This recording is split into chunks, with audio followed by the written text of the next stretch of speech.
Seshachal गरुडाचल वृषभाचल नारायणाचलाञ्जनाचलादिशिखरिमालाकुलस्य नाथमुखबोधनिधि वीथिगुणसाभरण सत्त्वनिधि तत्त्वनिधि भक्तिगुणपूर्ण श्रीशैलपूर्ण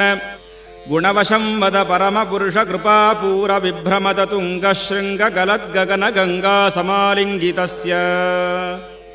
सीमातिकगुणरामानुजमुनिनामाङ्कितबहुभूमाश्रयसुरधामालय वनरामायत वनसीमा परिवृतविशङ्कटतटनिरन्तरविजृम्भितभक्तिरसनिर्झरानन्तार्याहार्यप्रस्रवण धारापूरविभ्रमदसलिलभरभरितमहातटाकमण्डितस्य कलिकर्दममलमर्दनकलितोद्यमविलसद्यमनियमादिममुनिगणनिषेव्यमाणप्रत्यक्षीभवन्निजसलिलसमज्जन नमज्जन निखिलपापनाशन